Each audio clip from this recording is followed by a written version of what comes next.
Ciri yang kedua dari tadi satu rangkaian.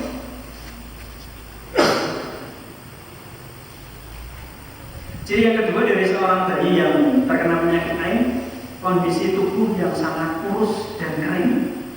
Bukan karena memang kurang gizi atau gizi buruk atau berada di tempat pengungsian. Kondisi tubuh yang kurus dan kering.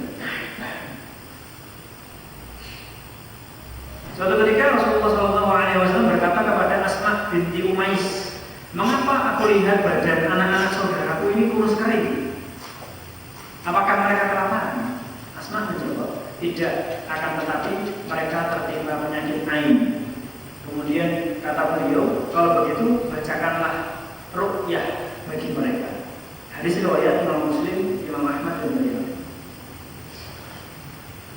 Jadi bagi anak-anak ciri-cirinya kurang lebih itu. Ada indikasi-indikasi menangis, kemudian kejam-kejam tidak mau minum ASI, kemudian badannya kurus kering padahal makannya banyak dan bukan karena cacingan misalnya. Kalau cacingan kan kadang-kadang seperti itu, ya, makannya banyak tetapi tetap kering, kurus kering. Kemudian ini yang tidak kalah pentingnya adalah sunnah bagi orang yang memandang takjub terhadap sesuatu. Jadi kalau kita terkagum-kagum takjub terhadap sesuatu yang dimiliki oleh orang lain, apa yang harus kita lakukan? Seperti yang tadi sudah kami sampaikan di depan, ya, bahwa penyakit ain tidak disebabkan oleh rasa iri dan dengki terhadap suatu pandangan, tetapi bisa jadi karena memandang takjub atau terkagum-kagum terhadap sesuatu. Sehingga dengan izin Allah ini juga bisa menyebabkan pengaruh buruk ain.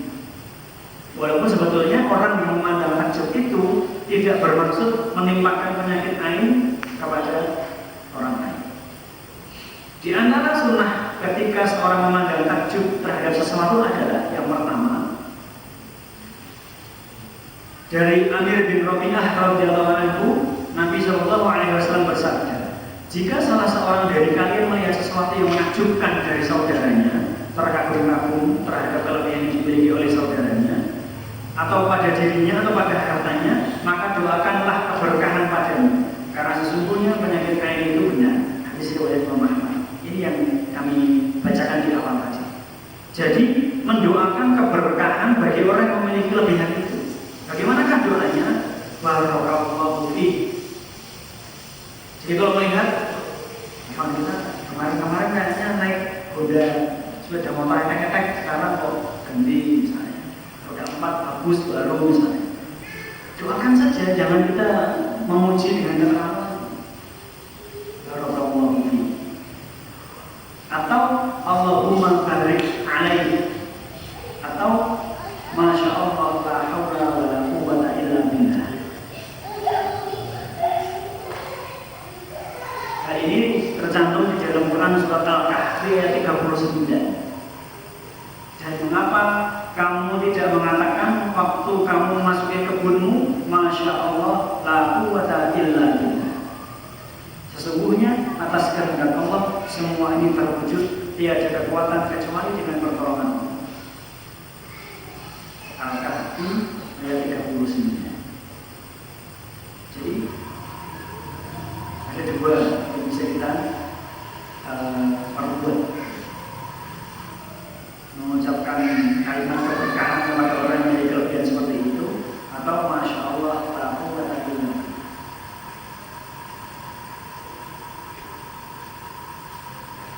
Kemudian langkah antisipasi bagi orang tua agar anaknya tidak terkena penyakit ain, ini juga penting.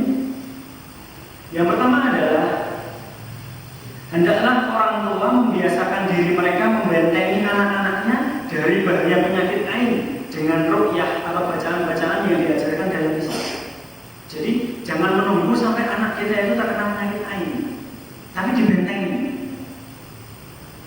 dengan membacakan bacaan-bacaan ruqyah.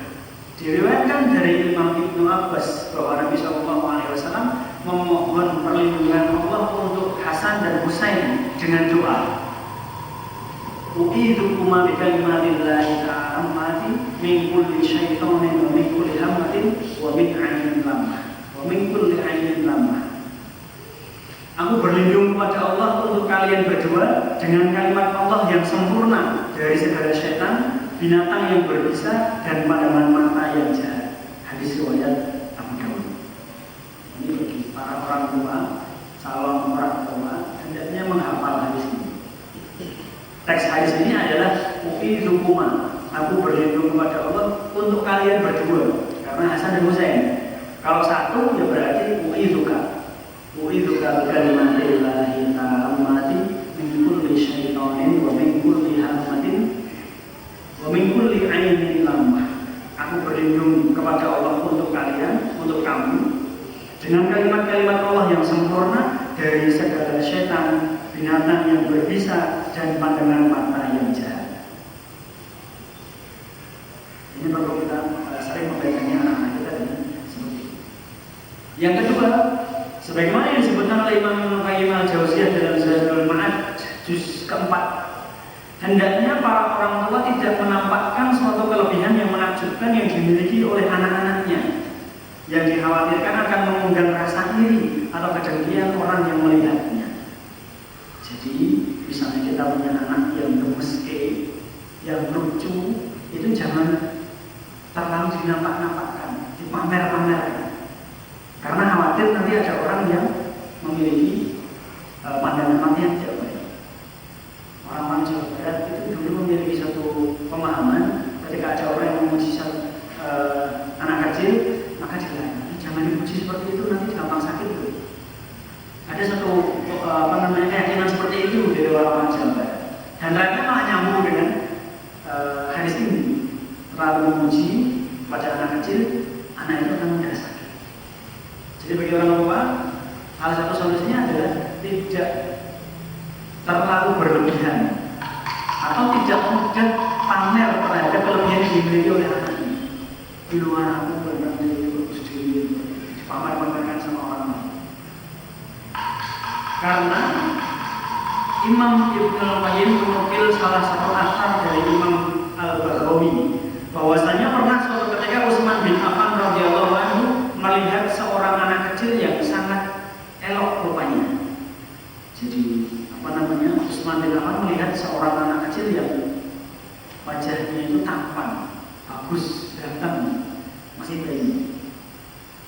Kemudian Utsman berkata, tutupilah, jangan dinampakkan lubang dagu yang membuat orang lain takjub pada anak itu. Jadi dagunya itu ada satu ada satu garis di sini yang menjadikan orang itu kadang-kadang gemes. Dagunya ini kok tengahnya ada yang dekik sedikit. Kadang-kadang tutupi, kata Utsman tutupi itu nanti menjadi orang lain berpandangan mata yang tidak baik terhadap anak. Jadi keadaan seperti itu sangat dikhawatirkan akan terjadi pengaruh buruk ain. Lebih-lebih kalau ada orang yang terkenal suka memiliki sifat iri dan dengki. Jadi kalau ya mungkin di kampung atau di mana kalau ada orang yang suka memiliki sifat dengki, iri, kemudian mendekati anak kita, banyak-banyak berdoa. Kita banyak-banyak berdoa kepada anak kita. Itu juga kalimatullah tamat min kulli syaitonin wa min kulli hamatin wa min kulli ainin lamah. Dan yang ketiga, hendaknya para orang tua tidak berlebihan menceritakan kelebihan-kelebihan atau kebaikan-kebaikan anaknya yang tidak dimiliki oleh anak-anak yang lain. Kadang-kadang kita seperti itu karena saking bangganya dengan anak, saking cintanya, dan anak kita itu membuat kita itu takjub bangga diceritakan sama orang lain. Kadang-kadang ada orang lain yang mendengar itu tidak senang. Yowai anak itu ya mesti dipuji-puji terus. Karena dengan kita banyak menceritakan seperti itu akan mengundang rasa iri dari orang. Jamaah salat maghrib rahimahullah, upaya-upaya orang tua bila anak sudah terkena pengaruh buruk dari penyakit ain. Ini kalau sudah terkena, kalau tadi kan antisipasinya. Sekarang kalau sudah terkena, jika diketahui pelakunya, atau kalau kita tahu siapa orang yang memiliki penyakit, orang yang memiliki pandangan buruk tadi, kalau kita tahu orangnya, maka hendaklah orang itu diperintahkan untuk mandi. Di dalam hadis yang awal tadi, maka kalau kamu diperintahkan untuk mandi, maka mandilah. Kemudian orang yang terkena penyakit air itu mandi dengan bekas air mandi orang itu. Jadi orang yang memiliki pandangan mata yang dengki atau takjub tadi disuruh mandi, bekas airnya tetap ditampung dalam satu tempat, kemudian dipakai orang atau anak yang sedang terkena penyakit air. Hadisnya jelas seperti tadi yang kami sampaikan, yang kaitannya dengan Amir dan Suhail tadi. Imam At-Tirmidzi menjelaskan pelaku ain diperintahkan untuk mandi dengan menggunakan air di dalam satu wadah atau baskom, satu bejana. Lalu meletakkan telapak tangannya di mulut dan berkumur-kumur, lalu disemburkan ke baskom itu tadi. Berkumur-kumur, airnya kembalikan ke baskom itu tadi. Mas, gila ini tuh mas, mau sembuh apa enggak? Artinya, lawan yang berbuat salah itu dia malah kita yang kena semburannya kan gitu. Ya memang syariatnya seperti itu. Baru setelah itu membasuh wajahnya dengan air dalam baskom itu, lalu memasukkan tangan kirinya dan mengguyurkan air ke lutut kanannya dengan air dari baskom itu. Kemudian memasukkan tangan kanannya dan menyiramkan air baskom itu ke lutut kirinya. Baru kemudian membasuh tubuh yang ada di balik baju ini. Tetapi baskom itu tidak usah diletakkan di atas tanah atau di lantai. Setelah itu, sisa air diguyurkan ke kepala orang yang terkena air dari arah belakang 1 kali guyur. Ini penjelasan dari Imam At-Tirmidzi. Ya secara ringkas, sebetulnya konsepnya sama seperti orang yang mandi pada umumnya. Cuman sisa air mandinya itu tetap disimpan, diguyurkan pada orang yang sedang sakit karena penyakit air.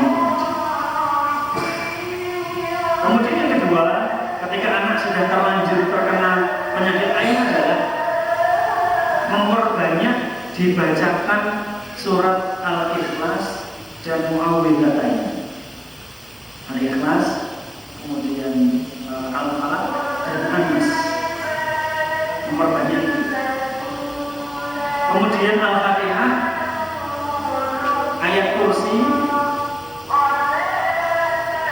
2 ayat terakhir dari surat Al-Baqarah, dan didoakan dengan doa-doa yang disyariatkan di dalam ruqyah. Yang maknanya adalah dengan ruqyah.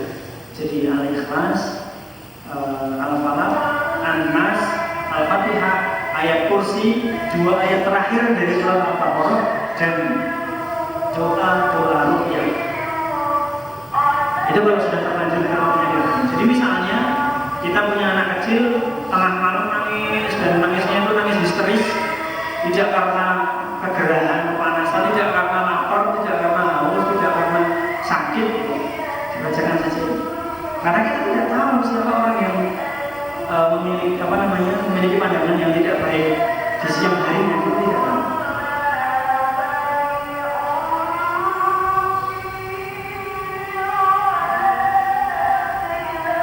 Kemudian yang selanjutnya adalah membacakan pada air ayat-ayat ruqyah dan doa-doa ruqyah, kemudian ditiupkan di air itu.